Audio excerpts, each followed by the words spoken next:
Hello student, welcome back to my YouTube channel Shivam study knowledge. Student, आज की इस video में हम क्लास 12 अर्थशास्त्र यानी इकोनॉमिक्स के जितने भी स्टूडेंट हैं और इस बार 28 फरवरी 2024 को पेपर देने वाले हैं अर्थशास्त्र का, तो हम उनके लिए लेकर आए एक वायरल मॉडल पेपर। ये वायरल पेपर है अर्थशास्त्र का, जो आपके 28 फरवरी बोर्ड एग्जाम में 100% सारे प्रश्न ऐसे ही आएंगे। सारा सेम जो पेपर होगा, पेपर सेम ऐसे ही आएगा और सारे जो क्वेश्चन है इस पेपर के बोर्ड एग्जाम 2024 28 फरवरी को देखने को मिल जाएगा। ये सारे क्वेश्चंस मोस्ट इंपॉर्टेंट है। जो ये पेपर है आपका 2024 का, सारा पेपर ऐसे ही आएगा जो बोर्ड एग्जाम में जारी होगा, जो आपका 28 तारीख आएगा। और जो क्वेश्चन इसमें 100% ऐसे ही सेम पूछे जाएंगे, तो वीडियो को लास्ट तक जरूर देखिएगा। पूर्णांक आपका 100 नंबर का है, जैसा कि आप देख सकते हैं। पूर्णांक जो है आपका 100 नंबर का होता है। समय दिया हुआ है 3 घंटा 15 मिनट, यानी 3 घंटा आपको पेपर को हल करने के लिए, 15 मिनट जो दिए जाते हैं आपको पेपर को पढ़ने के लिए। सभी प्रश्न यहाँ पर देख सकते हैं करना अनिवार्य है, यानी जो बोर्ड की जारी है ये सभी प्रश्न आपको करना होगा। यहाँ पर दिया है कि प्रश्न संख्या 1 से 10 तक बहुविकल्पीय प्रश्न है, जिनका केवल सही उत्तर अपनी उत्तर पुस्तिका में लिखना है। यानी 10 बहुविकल्पीय प्रश्न आपका पूछे जाते हैं और बाकी जो जो प्रश्न पूछे जाते हैं उसमें आप देख सकते हैं वीडियो को रोक कर भी सारी चीज़ें आप देख सकते हैं। बहुत ही ज़्यादा इंपॉर्टेंट है। कितने शब्दों में आपको आंसर लिखना है, कितने वर्ड में इसका आंसर आपको देना है, कितना नंबर आपको दिया जाएगा, ये आपके इस जानकारी वाले में दिया हुआ है। बहुत ही ज़्यादा इंपॉर्टेंट ये पेपर है स्टूडेंट। इस पेपर के सारे क्वेश्चन को आप तैयार कर लीजिए। यहाँ पर देखिए, सबसे पहला आपका बहुविकल्पीय प्रश्न आया हुआ है, जो कि 10 बहुविकल्पीय प्रश्न होता है। निम्नलिखित प्रश्नों में से सही उत्तर अपनी उत्तर पुस्तिका में लिखना है। यानी जो आपका प्रश्न होगा, इनमें से जो सही आपका उत्तर होगा अपने उत्तर यानी कॉपी में आपको लिखना पड़ेगा। तो यहाँ पर देखिए, सबसे पहला प्रश्न क्या पूछा गया है कि मांग की लोच को प्रस्तुत करने का श्रेय किसे जाता है। ये आपका 1 नंबर का प्रश्न है। बहुत ही ज़्यादा इंपॉर्टेंट इसलिए हो जाता है क्योंकि आपका 28 फरवरी को पेपर होने वाला है, बहुत ही कम टाइम बचा है, तो इसीलिए हमें ज़्यादा से ज़्यादा पेपर को हल करना पड़ेगा। इसलिए क्योंकि टारगेट जो हमारा है 95 का है, 95 का टारगेट है और 100 में से यदि आप क्या है 95 लाना चाहते हैं तो आपको अच्छे से तैयारी करनी पड़ेगी। तो यहाँ पर जो पहला प्रश्न पूछा गया कि मांग की लोच को प्रस्तुत करने का जो श्रेय है ये किसे जाता है, तो इनमें से आपका सी हो जाएगा, अल्फ्रेड मार्शल को जाएगा, जो कि 1890 में मांग की लोच को प्रस्तुत किया था, याद रखिएगा। तो पहले का आपका सी बिल्कुल करेक्ट आंसर है। उसके बाद में देखिए दूसरा नंबर, किसी फर्म के औसत लागत वक्र की आकृति होती है अंग्रेजी भाषा के अक्षर से, यानी जो अंग्रेजी भाषा है इसके अक्षर से। बताइए, इनमें से आपका यू हो जाएगा राइट आंसर, क्योंकि आपने बुक या क्वेश्चन बैंक में इसका बारे में पढ़ा होगा और हमने काफ़ी बार इसका आंसर दिया हुआ है, यानी ऑब्जेक्टिव क्वेश्चन में इसको हमने काफ़ी बार बताया है। समझ में आ गया स्टूडेंट। उसके बाद में देखिए अगला क्वेश्चन, तीसरा देखिए, एक बाजार उसे समय संतुलन की अवस्था में, ये एक बाजार जो है उसे समय संतुलन की अवस्था में होता है जब वस्तु की मांग क्या कहलाती है, ये आपको बताना है। 1-1 नंबर का प्रश्न है और प्यारे विद्यार्थी हमारे काफ़ी सोचते हैं कि इस सारे क्वेश्चंस को क्या है हम इग्नोर कर दें, यानी छोड़ दें, लेकिन ऐसा आपको बिल्कुल भी नहीं करना है, क्योंकि एग्जामिनर जो होता है आपको भी पता होगा, आपने हाई स्कूल का पेपर दिया होगा, तो सबसे पहले जो भी आपके क्वेश्चन आते हैं सबसे पहले ऑब्जेक्टिव क्वेश्चन ही आते हैं। तो ऑब्जेक्टिव क्वेश्चन से एग्जामिनर आपका देख लेता है कि आगे आपने कॉपी किस तरह से लिखी है। चाहे आपने आगे जो कॉपी बहुत ही अच्छे से लिखी होगी, लेकिन जो निगेटिव इम्पैक्ट है वो आपकी शुरुआत में ही पड़ जाएगा, तो वहाँ पर गलत हो जाएगा। समझ में आ गया। तो जो दूसरा क्वेश्चन है आपका तीसरा नंबर, इनमें से आपका सी राइट आंसर हो जाएगा, यानी वस्तु की आपूर्ति के बराबर होता है जब एक बाजार उसे समय संतुलन की अवस्था में होता है। समझ में आ गया। इस पेपर को पूरा मैं हल करके बताऊंगा, ऐसे ही आपका पेपर आएगा, सारा सेम सारे क्वेश्चंस ऐसे ही आपको मिल जाएंगे। उसके बाद में देखिए चौथा नंबर क्या है, विश्व व्यापार मंदी किस वर्ष प्रारंभ हुई थी। जो विश्व व्यापार मंदी है ये किस वर्ष प्रारंभ हुई थी, ये आपको बताना है। 1 नंबर का प्रश्न है। यहाँ पर आपके पास 4 विकल्प है, इसे ही आपका सारा पेपर आएगा। याद रखिएगा, जो पेपर का सारा क्वेश्चन होगा सेम इसी तरीके से आपको देखने को मिल जाएगा। तो यहाँ पर देखिए, जो विश्व व्यापार मंदी है वो कब प्रारंभ हुई थी, ये आपका प्रारंभ हुआ था 1929 में, लेकिन जो इसकी स्थापना हुई थी ये अभी आपका बोर्ड परीक्षा में पूछा जा सकता है। तो इसकी स्थापना कब हुई थी प्यारे विद्यार्थी, 1995 में। और इसके जो देश है यानी कितने सदस्य देश जुड़े थे वो आपका 164 हो जाएंगे, यानी 164 सदस्य देश विश्व व्यापार की स्थापना में जुड़े थे। समझ में आ गया। ये चौथा नंबर प्रश्न था। अगला देखिए, अर्थशास्त्र का बहुत ही ज़्यादा इंपॉर्टेंट क्वेश्चन है और मैं अभी तैयारी करा रहा हूँ अपने चैनल पर। आप लोग हमारे स्टूडेंट हैं तो चैनल को सब्सक्राइब कर लीजिए और जो भी तैयारी होगी हम हर एक सब्जेक्ट की तैयारी कराएंगे, इंग्लिश को छोड़कर। आर्ट्स के जितने भी स्टूडेंट हैं हर एक सब्जेक्ट की तैयारी आपको इस चैनल पर मिलेगी। यहाँ पर देखिए, निम्न में से कौन सा कथन सही है, यानी ये आपको कथन बताना है कि कौन सा सही है। वीडियो को रोक कर भी इस कथन के बारे में आप पढ़ लीजिए आराम से। तो यहाँ पर देखिए, जो पाँचवें का सही विकल्प बता रहा है इनमें से आपका ए हो जाएगा, बाजार कीमत पर एनएनपी बराबर बाजार कीमत पर जीएनपी प्लस मूल्यह्रास। ये इसका कथन क्या है, सही नहीं है। यहाँ पर देखिए, इनमें से कौन सा कथन सही नहीं है ये आपको बताना है। देखिए, शुरुआत में स्टूडेंट आपने भी देखा होगा, हमने क्या गलत बोला होगा शुरुआत में। तो ऐसे ही काफ़ी स्टूडेंट गलत करते हैं बोर्ड एग्जाम में। क्या गलत करते हैं कि सबसे पहले क्या 15 मिनट जो दिया जाता है पेपर को पढ़ने के लिए, वो 15 मिनट पेपर को अच्छे से पढ़ते नहीं है। वहाँ पर उनको लगता है कि ये सही है, लेकिन ये ऐसा नहीं है। देखिए, निम्न में से कौन सा कथन सही नहीं है, तो इनमें से जो ए वाला है ये कथन बिल्कुल भी सही नहीं है। तो पाँचवें का आपका ए राइट आंसर हो जाएगा और बाकी का सारा सही है। 6 नंबर देखिए, भारत में क्या है, भारत में नवंबर 2016 में 500 रुपये तथा 1000 रुपये के नोटों का क्या है विमुद्रीकरण किसने किया था, ये आपको बताना है। 500 रुपये तथा क्या है 500 रुपये तथा जो 1000 को नोटों का विमुद्रीकरण किया था, ये किसने किया था ये आपको बताना है। तो नवंबर, शायद 9 नवंबर था, 9 नवंबर को 10:45 पर इसका क्या हुआ था, नोटबंदी हुआ था, जिसको आप विमुद्रीकरण भी कह सकते हैं। किसने किया था, भारतीय सरकार ने किया था, याद रखिएगा। बी राइट आंसर है। किसके द्वारा किया गया था, रिजर्व बैंक के द्वारा, याद रखिएगा स्टूडेंट। भारत सरकार ने कराया था, किसके द्वारा, रिजर्व बैंक के द्वारा। ये आपको याद रखना है। 9 नवंबर, शायद 9 नवंबर 10:45 पर क्या है 1000, जो आपका 1000 और 500 रुपये नोट का क्या है, इसका नोटबंदी हुआ था। समझ में आ गया। 7वां देखिए, प्रभावी मांग का संबंध है किससे है, जो प्रभावी मांग है ये संबंध किन चीज से है या किन से है, तो इनमें से आपका बी हो जाएगा, जे एम किन्स हो जाएंगे, प्रभावी मांग का संबंध इनसे ही है। समझ में आ गया। अगला क्वेश्चन देखिए, एक एक नंबर का क्वेश्चन है और आपसे एक रिक्वेस्ट है, आप अच्छे से तैयारी करना चाहते हैं अर्थशास्त्र की तो ज़्यादा से ज़्यादा आप क्वेश्चन बैंक से पढ़िए, क्योंकि अब बहुत ही कम समय बचा है, और बुक से भी आप तैयार कीजिए। देखिए 70% क्या है आप क्वेश्चन बैंक से पढ़िए, 30% आप बुक से पढ़िए, ताकि जो दोनों का तैयारी वो मैनेज हो सके, और दोनों का क्या क्वेश्चंस किसी भी से भी पूछा जा सकता है। अब ज़्यादातर आपका क्या क्वेश्चन बैंक से ही पूछा जाता है, तो आप बुक से भी तैयार कीजिए, क्वेश्चन बैंक से भी ज़्यादा से ज़्यादा क्वेश्चन तैयार कीजिए। और रेगुलर मैं वीडियो अपलोड करता ही रहता हूँ चैनल पर, तो इसको भी आप क्वेश्चंस को तैयार कीजिए। समझ में आ गया। तो देखिए 8वां क्वेश्चन है, भारत सरकार की वार्षिक बजट की अवधि होती है, तो इनमें से आपका सी हो जाएगा 1 अप्रैल से 31 मार्च तक। क्या हो जाएगा, 8वें का आपका सी हो जाएगा, 1 अप्रैल से 31 मार्च तक भारत सरकार की वार्षिक बजट की क्या है, अवधि होती है। 9 नंबर है, चालू खाते में रिकॉर्ड किया जाता है। क्या रिकॉर्ड किया जाता है प्यारे विद्यार्थी, देखिए मैं आपको दिखा दूं।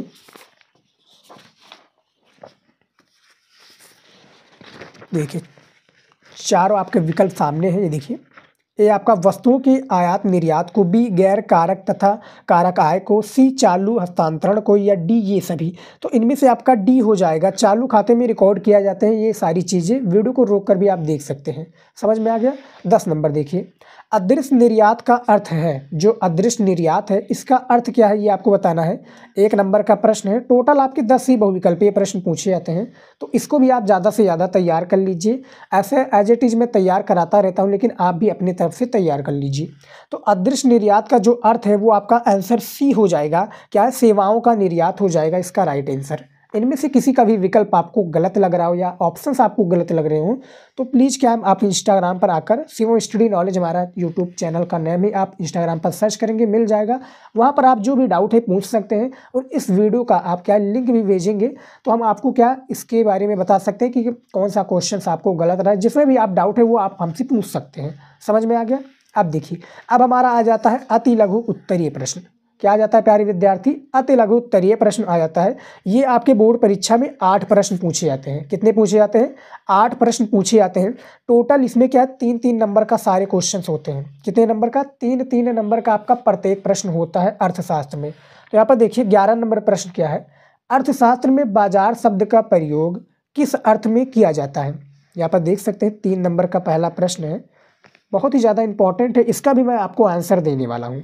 तो अर्थशास्त्र में बाजार शब्द का प्रयोग किस अर्थ में किया जाता है, इसका आंसर देना है। देखिए ये पहला आंसर है। ये अथवा लगकर भी प्रश्न पूछा जाएगा, यानी जैसे सबसे फर्स्ट पर आपका ये प्रश्न पूछ लिया जाएगा कि बाजार को परिभाषित कीजिए, और अथवा लगकर ये वाला प्रश्न पूछ लिया जाएगा कि अर्थशास्त्र में बाजार शब्द का जो प्रयोग है ये किस अर्थ में किया जाता है, इसका आंसर देना है। तो यहाँ पर देखिए दोनों का क्या है, घुमा फिरा दिया गया है, लेकिन क्वेश्चन का जो आंसर रहेगा सेम एक ही होगा। ये देखिए, अर्थशास्त्र के अनुसार बाजार एक ऐसी संस्था है जो अपने आर्थिक क्रियाकलापों अपने आर्थिक क्रियाकलापों का अनुसरण करने वाले व्यक्तियों को निर्बाध अंतःक्रिया प्रदान करती है। जहां पर जो है आर्थिक अभिकर्ता मुक्त रूप से अपने धन अथवा अपने उत्पादों का परस्पर निर्बाध आदान प्रदान कर सकते हैं। ये बाजार का अर्थ है। जैसा कि देख सकते हैं अर्थशास्त्र के अनुसार आपको बताना है, इसी तरीके से बताइएगा। एक और तरीका होता है, यहाँ पर देख सकते हैं, जहाँ आर्थिक अभिकर्ता मुक्त रूप से अपने धन अथवा अपने उत्पादों का परस्पर निर्बाध आदान प्रदान कर सकते हैं, उसी को भी बाजार कहते हैं। तो दोनों तरीक़ों से हमने बता दिया जिस तरह से आपका होगा, और इसको क्वेश्चंस को लिख लीजिएगा, बहुत ही ज़्यादा इंपॉर्टेंट है। आपकी तैयारी को क्या है, एक नेक्स्ट लेवल लेकर जाएगा। मैं जितने भी मॉडल पेपर तैयार करा रहा हूँ उसको आप ज़्यादा से ज़्यादा हल कीजिए, क्योंकि बहुत ही ज़्यादा इंपॉर्टेंट है। 12 नंबर देखिए, किसी वस्तु की मांग का क्या होता है। क्या पूछा गया है कि किसी वस्तु की मांग का क्या होता है जब उसकी स्थानापन्न वस्तु की कीमत घटती है। तो इसका आंसर देखिए, वस्तु की मांग कम हो जाती है जब उसके स्थानापन्न की कीमत घटती है। इस स्थिति में मांग वक्र क्या है, बाईं ओर खिसकता है। ये भी आपका क्वेश्चन पूछा जाता है स्टूडेंट की जो मांग का वक्र है ये बाईं ओर कब खिसकता है, इसके बारे में बताना है। तो यहाँ पर देख सकते हैं इसका आंसर ऐसे ही देना है। दूसरे प्रश्न का आंसर समझ में आ गया। 3-3 नंबर का प्रश्न है, ज़्यादा बड़े में इसका आंसर आपको नहीं देना है। इसका जो शब्द सीमा होता है मैं आपको दिखा दूँ ताकि आपका सारा डाउट जो है क्लियर हो जाए। ये देखिए, अति लघु उत्तरीय में जो प्रश्न होता है, ये देखिए अति लघु 11 से 18 तक आपका अति लघु उत्तरीय प्रश्न है। इसका उत्तर आपको 50 शब्दों में देना है, ज़्यादा से नहीं देना। इसको आपको आंसर जो है 50 शब्दों में देना है। अभी 50 शब्द से कभी कभी क्या कम भी रह सकता है, ये नहीं कि आप 50 शब्द में ही लिखिए। अब जितना पूछा गया जितने में इसका आंसर हो उतने में दीजिए। 50 शब्द से थोड़ा 2-4 वर्ड ऊपर हो जाए, लेकिन उससे ज़्यादा आप मत लिखिएगा, क्योंकि आपको सारे क्वेश्चंस को अटेंड करना है। समझ में आ गया। 13 नंबर देखिए, काब डगलस का उत्पादन फलन लिखिए। जो काब डगलस उत्पादन फलन है इसको लिखना है। 3 नंबर का ये भी प्रश्न है। आंसर देखिए, अमेरिकी अर्थशास्त्री प्रो काब क्या है, अमेरिकी अर्थशास्त्रियों प्रो काब तथा प्रो डगलस ने उत्पादन पर श्रम और पूंजी का प्रभाव ज्ञात करने के एक फलन के रूप में सांख्यिकी परिमाण या परिणाम प्रस्तुत किया है। ये परिमाण नहीं, परिणाम प्रस्तुत किया है, जिसे काब डगलस उत्पादन फलन कहा जाता है। देख सकते हैं ये सारे क्वेश्चंस इंपॉर्टेंट है। देखिए अति लघु उत्तरीय के क्वेश्चंस भी हम ज़्यादा से ज़्यादा तैयार करा रहे हैं। आप लोग ने देखा नहीं है, हमारा 31 हमने ऑब्जेक्टिव क्वेश्चन का एक वीडियो बनाया था, और 31 भी हम वेरी शॉर्ट यानी अति लघु उत्तरीय का भी वीडियो बना दिया है। यही देखा है तो जाकर आप देख लीजिए, ज़्यादा से ज़्यादा तैयार कर लीजिए। और अभी तक एक स्टूडेंट और बात, जो अभी तक हमने जुलाई से लेकर अभी तक जो भी हमने तैयारी कराई है, क्या जुलाई से लेकर अभी तक हमने जो भी तैयारी कराई है, आपको कहाँ पर मिल जाएगा वीडियो, आपको वीडियो मिल जाएगा प्लेलिस्ट में। जो भी सब्जेक्ट का चाहिए आपको प्लेलिस्ट में मिल जाएगा। हमने सारी वीडियोज दे दी है कि जो तक अभी तक हमने तैयारी की है, सभी चीज़ें की आपको वीडियो मिल जाएगी जो आपके तैयारी को क्या है बेहतर बना सकती हैं। तो सारे को तैयार कर लीजिए, बहुत ही ज़्यादा इंपॉर्टेंट है। उसके बाद में देखिए अगला 14 नंबर क्वेश्चन, इकाई कर लगाने से एक फर्म की पूर्ति वक्र को किस प्रकार प्रभावित करता है। जो इकाई कर है इसको लगाने से जो एक फर्म की पूर्ति है वक्र, ये किस प्रकार प्रभावित करता है, इसके बारे में बताना है। तो आंसर देखिए, क्या है, प्रति इकाई कर लगाने से फर्म का पूर्ति वक्र, जो फर्म है इसका पूर्ति वक्र बाईं ओर खिसक जाता है। अतः किसी भी दी गई बाजार कीमत पर अब फर्म निर्गत की क्रम इकाइयों की पूर्ति करता है, जो कम इकाइयों की क्या है पूर्ति करता है इकाई कर लगाने पर। चौथा प्रश्न था, इसी तरीके से इसका आंसर देना है। देखिए आंसर आपका बड़ा दिया होता है क्वेश्चन बैंक और आपका बुक में, लेकिन जितना पूछा गया उतने में आंसर दीजिए तो आपको अच्छा रहेगा, क्योंकि आपको जैसा कि हमने बताया सारे क्वेश्चंस को करना है। और एग्जामिनर क्या है भैया, एग्जामिनर खुश नहीं होता। खुश किस चीज़ पर होता है, जब आप क्या है जितना पूछा गया उतना का आंसर देता है। ये नहीं कि आप लिखने जैसे 3 नंबर का प्रश्न है और आपने 150 शब्दों में लिख दिया, वहाँ पर आपको मिलना 3 ही नंबर है। अब ये नहीं कि आपने अब जितना पूछा गया 50 शब्दों में पूछा गया उतना आपने लिख दिया, उसके बाद में आप लेकर आते 10 वर्ड में या 15 वर्ड में लिख देते, तो वहाँ पर भी एग्जामिनर क्या है संतुष्ट नहीं होगा, क्योंकि वहाँ पर जितने वर्ड पूछे गए उतने में ही आपको आंसर देना है। तो जितने में पूछा जाए उतने में ही दीजिए। उसके बाद में देखिए 15 नंबर, समर्थन कीमत से क्या अभिप्राय है। जो समर्थन कीमत है इससे अभिप्राय क्या है, तो आंसर देखिए। समर्थन कीमत सरकार द्वारा उत्पादन खरीद के लिए किसानों को प्रदान की जाने वाली सुनिश्चित न्यूनतम कीमत होती है। प्रायः ये संतुलन कीमत के ऊपर होती है। क्या है, प्रायः ये संतुलन कीमत के ऊपर होती है। ये कीमत किसानों को उनकी आय को विनियमित करने के लिए प्रदान की जाती है। किसानों को विनियमित करने के लिए क्या प्रदान की जाती है। तो ये आपका 5वां प्रश्न का आंसर है। देखिए वीडियो को रोक कर भी इस 5वें प्रश्न का आंसर आप दे सकते हैं आसानी से। लिख लीजिए, तैयार कर लीजिए, बहुत ही ज़्यादा इंपॉर्टेंट है। 16 नंबर है, मूल्यह्रास किसे कहते हैं। देखिए मूल्यह्रास किसे कहते हैं, ऐसे ही आपका प्रश्न आएगा सारा, बोर्ड परीक्षा 28 फरवरी को।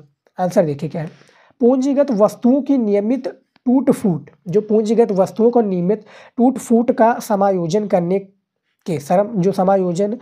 के क्रम में सकल निवेश के मूल्य से किए गए लोप को मूल्यह्रास कहते हैं। जो मूल्यह्रास किसे कहते हैं प्यारे विद्यार्थी, कि क्या है, पूंजीगत वस्तुओं की नियमित टूट-फूट का समायोजन करने के क्रम में सकल क्या है निवेश के मूल्य से किए गए लोप को मूल्यह्रास कहते हैं। समझ में आ गया। तो ये 6 नंबर प्रश्न था, इसका आंसर हमने दे दिया है। अगला देखिए 17 नंबर क्वेश्चन, उच्च शक्तिशाली मुद्रा क्या है। 3 नंबर का ये भी प्रश्न है। यहाँ पर देखिए उच्च शक्तिशाली मुद्रा कह लीजिए या मौद्रिक आधार कह लीजिए, जैसा कि हमने बताया था स्टूडेंट, अथवा लगकर आपका काफ़ी प्रश्न पूछा आएगा, लेकिन उसका जो आंसर होगा सेम एक ही होगा, क्वेश्चन आपका अलग अलग होगा। तो देखिए केंद्रीय बैंक द्वारा निर्गमित करेंसी जो जनता अथवा व्यावसायिक बैंकों के पास हो सकती है, व्यावसायिक जो बैंक है उसके पास हो सकती है, को मौद्रिक आधार कहा जाता है, हो सकती है या उसको मौद्रिक क्या आधार कहा जाता है। इस उच्च शक्ति द्रव्य इसे उच्च शक्ति द्रव्य या रिजर्व द्रव्य भी कहते हैं, या आप ये वाला कह सकते हैं उच्च शक्तिशाली मुद्रा। तो यही उच्च शक्तिशाली मुद्रा है, जैसा कि आप देख सकते हैं। ये ऐसे ही आपको आंसर देना है। बोर्ड परीक्षा में हम एक वीडियो जल्दी लेकर आएंगे, खासकर अर्थशास्त्र के ऊपर। बाकी जो सब्जेक्ट है उस पर हमने तो लेकर आ चुका हूं ऑलरेडी वीडियो, लेकिन इस पर हम जरूर वीडियो बनाएंगे कि बोर्ड एग्जाम में अर्थशास्त्र की कॉपी कैसे लिखें, कितने शब्दों में इसका आंसर देना है, और जो बोर्ड ने जारी किया कॉपी लिखने का अलग अलग तरीका होता है हर एक सब्जेक्ट का, तो इस पर भी हम आपको जरूर वीडियो बनाकर देंगे। बस आप लोग ज़्यादा से ज़्यादा कॉमेंट कीजिए। उसके बाद में देखिए 18 नंबर क्वेश्चन, उपभोग फलन क्या है। जो आपका उपभोग फलन है ये क्या है, 3 नंबर का ये भी आपका प्रश्न है। आंसर देखिए, उपभोग फलन, उपभोग देखिए ब्रैकेट में सी तथा ब्रैकेट में वाई के बीच संबंध की व्याख्या करता है। सरलतम उपभोग फलन में ये माना जाता है कि आय में परिवर्तन होने के साथ साथ उपभोग में स्थिर दर से परिवर्तन होता है। जो उपभोग है इसमें स्थिर दर में क्या है, परिवर्तन होता है। C बराबर C+C/। समझ में आ गया। तो उपभोग फलन किस तरह से होता है इसका आप देख सकते हैं, आंसर इसी तरीके से देना है। तो टोटल जो हमारा 8 प्रश्न था हमने बता दिया है, 8 प्रश्न का आंसर हमने दे दिया है, जो आपके इकोनॉमिक्स के लिए मोस्ट इंपॉर्टेंट है। सारे क्वेश्चंस इंपॉर्टेंट हैं, और भी मैं जो वीडियोज लेकर आ रहा हूँ सारे को आपको तैयार करना है, आपको तैयारी अच्छे से करना है इकोनॉमिक्स की। फिर और जो हमने टॉपिक वाला वीडियो बनाया स्टूडेंट, मैं हर एक विद्यार्थी को यही बताता हूँ कि आप टॉपिक वाला जो हमारा वीडियोज है उसके सारे क्वेश्चंस को आप तैयार कर लीजिए। अच्छे से मार्क्स लाना चाहते हैं, 95 का आप लोगों का टारगेट है। इसमें क्या है, अर्थशास्त्र में, नागरिक शास्त्र का भी हमने अलग से वीडियो बना दिया है, अर्थशास्त्र में अलग से टारगेट है। तो आप इसको अचीव करने के लिए टॉपिक वाला जो हमारा वीडियो है वो आप जरूर देखिए, पार्ट 1 और पार्ट 2 का, उससे आपको काफ़ी हेल्प मिलेगा। अब देखिए हमारा लघु उत्तरीय प्रश्न आ चुका है। क्या आ चुका है, लघु उत्तरीय प्रश्न, जो कि ये भी आपका 6 प्रश्न पूछा जाता है, 6 नंबर का प्रत्येक प्रश्न, यानी एक प्रश्न आपका 6 नंबर का पूछा जाएगा। तो यहाँ पर देखिए 19 नंबर प्रश्न क्या पूछा गया है कि पूर्ण प्रतियोगिता क्या है। जो पूर्ण प्रतियोगिता है ये क्या है, इसकी प्रमुख विशेषताओं पर प्रकाश डालिए। इसकी जो प्रमुख विशेषताएं हैं इस पर आपको क्या है, प्रकाश डालना है। इसका आंसर आपको मिल जाएगा बुक में। 20 नंबर क्वेश्चन है, मुद्रा को परिभाषित कीजिए, यानी बिल्कुल डिटेल में इसका आंसर देना होगा। जो शब्द सीमा है वही 100 से लेकर 125 शब्दों तक, खासकर लघु उत्तरीय प्रश्न का, क्योंकि भैया 6 नंबर का प्रश्न। अब यही जियोग्राफी में होता तो ये आपका कितने मार्क, दीर्घ उत्तरीय प्रश्न कहलाता है स्टूडेंट, क्या कहलाता है, दीर्घ उत्तरीय प्रश्न। और इसमें भी आपको क्या है 100 से लेकर 150 शब्दों में आंसर देना होता है, लेकिन जितना पूछा गया उतना में ही लिखिए। देखिए 21 नंबर प्रश्न क्या है, यदि किसी वस्तु की प्रति इकाई कीमत 20 रुपये से घटकर 15 रुपये हो जाती है, जिसके परिणाम स्वरूप उसकी मांग 50 रुपये से बढ़कर 100 रुपये इकाई हो जाती है, तो ऐसी स्थिति में मांग की लोच क्या होगी, इसके बारे में आपको आंसर देना है। यानी स्टूडेंट ये 6 प्रश्न है और इसका आंसर आपको क्वेश्चन बैंक में मिल जाएगा। आप लोग इसको तैयार कर लीजिए, नहीं तो मैं इसका आंसर देने बैठता तो काफ़ी लंबा वीडियो हो जाता, लगभग 3 से 4 घंटे का वीडियो हो जाता। विस्तृत उत्तरीय भी प्रश्न है, तो ये 6 प्रश्न है। नहीं तो आप कमेंट करेंगे तो इस पर हम एक डेडिकेटेड वीडियो बनाएंगे, क्योंकि ये सारे क्वेश्चंस बहुत ही ज़्यादा इंपॉर्टेंट है। इसको आप लिख जरूर लीजिएगा स्टूडेंट, क्योंकि बहुत ही ज़्यादा इंपॉर्टेंट है, और लिखकर तैयार करने की कोशिश ज़रूर कीजिएगा। नहीं तो आप कॉमेंट करेंगे तो हम इस पर ज़रूर वीडियो बनाएंगे एक आंसर वाला, क्योंकि बहुत ही ज़्यादा लंबा वीडियो है। उसके बाद में देखिए अब हमारा आ जाता है अर्थशास्त्र का क्या है, विस्तृत उत्तरीय प्रश्न। विस्तृत उत्तरीय प्रश्न भी सबसे ज़्यादा इंपॉर्टेंट है। 10-10 नंबर का आपका 3 प्रश्न होता है, जिससे 30 नंबर जो है तुरंत ही पक्का हो जाता है। बस आंसर क्या होता है, 250 से लेकर क्या है, 250 से लेकर 300 शब्दों में इसका एक प्रश्न का आंसर देना है। तो बहुत ही ज़्यादा इंपॉर्टेंट क्वेश्चन है, इसको भी आप तैयार कर लीजिएगा। जैसा कि यहाँ पर 25 नंबर प्रश्न दिया हुआ है कि राष्ट्रीय आय को परिभाषित कीजिए, इसे मापने में कौन कौन सी कठिनाइयाँ आती है, इसके बारे में बताइए। जो राष्ट्रीय आय है इसको आपको परिभाषित करना है, सबसे पहला परिभाषा देना है, और इसको मापने में कौन कौन सी कठिनाइयाँ आती हैं इसके बारे में आपको बताना है। तो 10 नंबर का आपका एक प्रश्न है, इसको आप कर लीजिए। नहीं तो भैया अथवा लगा, देखिए आप ये वाला कर लीजिए, कीन्स पूर्ण रोजगार सिद्धांत का विस्तार रूप से समझाइए। यानी दोनों में से जो भी आपको अच्छा लगे वो कर लीजिए, आपका फिक्स है 10 नंबर। समझ में आ गया। सेम इसी प्रकार से 26 नंबर में प्रश्न है कि औसत उपभोग प्रवृत्ति, जो औसत उपभोग प्रवृत्ति तथा सीमांत उपभोग प्रवृत्ति से आप क्या समझते हैं, एक उदाहरण और चित्र की सहायता से इन दोनों के बीच संबंध स्थापित कीजिए। ये वाला अच्छा नहीं लगता तो आप ये वाला कर लीजिएगा स्टूडेंट कि बजट रेखा क्या है, एक उदाहरण और चित्र की सहायता से इसे समझाइए। यानी दोनों में से जो भी आपको अच्छा लगे वो आप कर लीजिए, आपका मिलना 10 नंबर फिक्स है। तो 3 ही प्रश्न पूछे जाएंगे, आपको करना 3 ही है। 6 प्रश्न इसमें इसलिए है क्योंकि अथवा लगा है। समझ में आ गया स्टूडेंट। 30 नंबर का है और इस पर भी वीडियो कहेंगे तो हम जरूर बनाएंगे स्टूडेंट, क्योंकि विस्तृत उत्तरीय प्रश्न है। हालांकि इसका आंसर आपको क्या क्वेश्चन बैंक में मिल जाएगा, तैयार कर लीजिएगा। तो यहाँ पर देख सकते हैं शिवम स्टडी नॉलेज चैनल को अभी तक आपने सब्सक्राइब नहीं किया है तो जाकर अभी सब्सक्राइब कर लीजिए, क्योंकि हम इस तरह से आपके इंपॉर्टेंट वीडियो लाकर और क्वेश्चंस की तैयारी कराएंगे हर एक सब्जेक्ट की। तो फिलहाल की इस वीडियो में स्टूडेंट हमने सारी चीज़ें बता दिया।